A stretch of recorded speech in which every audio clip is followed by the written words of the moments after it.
Hi, I'm John, and this is my McLaren 675LT Spider in Papaya Spark.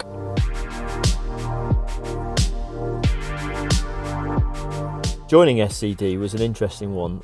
It came about on a weekend a few years ago when a number of my friends and colleagues in the McLaren Owners Club were talking about a secret event going on at an airfield at an undisclosed location, and I was very keen to find out what this was, but no one could mention it. And after the event, when that amazing photo appeared at Buntingthorpe, it transpired that there was this club called SCD that I'd not heard of, and I felt I needed to be a part of that. Joined, and I guess the rest, they say, is history. Since then, attended a number of events. Given I've got a 9 till 5 job, unfortunately I can't attend some of the great stuff that goes on during the weeks, but certainly some of the weekend events.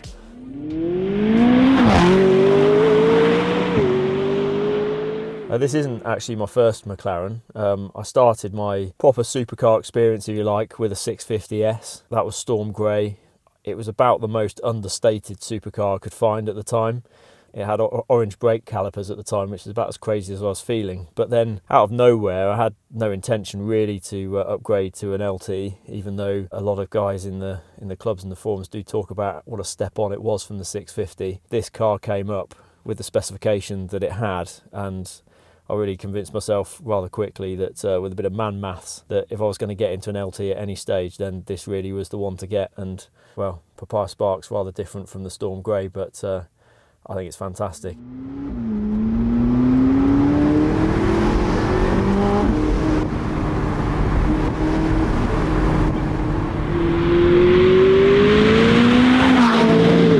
Making room for this 675 was a little bit tricky. The market's been a little bit slow, so I did put my Storm Grey 650 on Facebook, and to my utter surprise, I've sold it within a couple of weeks from a posting in the Facebook marketplace, beating the trading value by 20%. So very happy with that, and still in touch with a new owner who's also very happy with the 650. Makes me a little bit sad it ever went, actually. I was hoping Facebook wouldn't have been quite as efficient in selling the car as it was.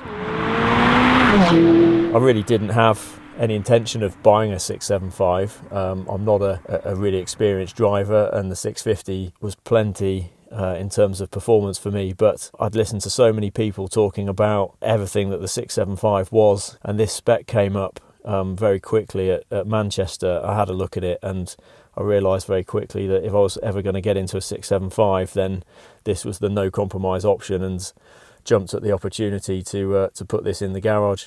Collected it in the pouring rain, so it wasn't the best drive back. I was planning a trip through the Peak District back down here to the Midlands, but I'm afraid it was the M6 in the rain, so it really didn't get to stretch its legs until I'd got it home for a period of time.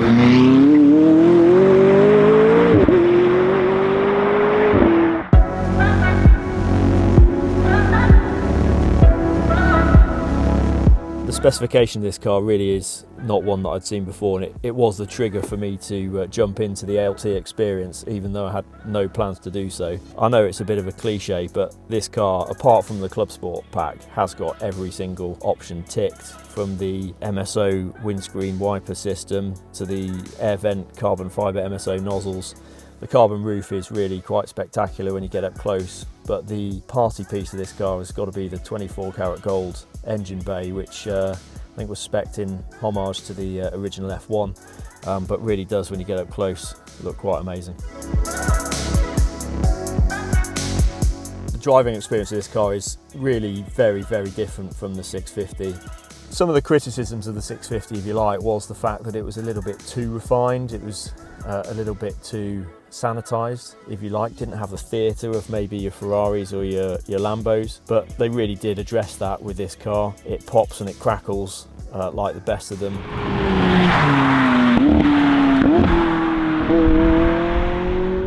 The gear changes and the engine really give you feedback. You know exactly where you're at. The feedback from the road is really like nothing I've ever experienced in a car, and I have to say, from someone who's just graduating in their supercar owning experience, I can't imagine a car that can do much more than this.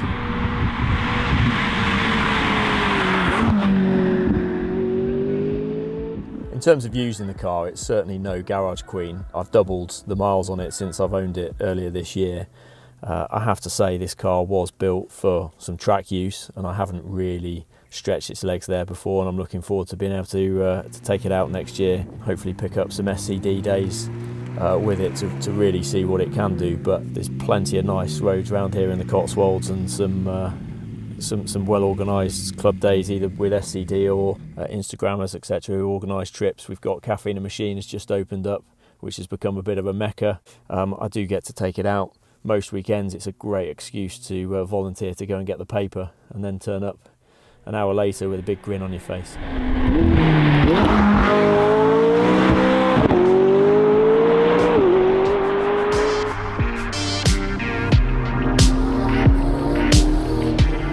I really do intend to keep this car for the foreseeable future.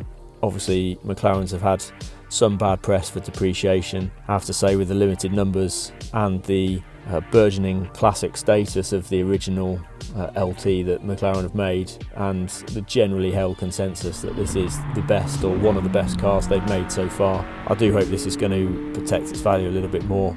And I have to say, going and turning the lights on in the garage and seeing this line now, I can't imagine putting a for sale sign on this anytime soon.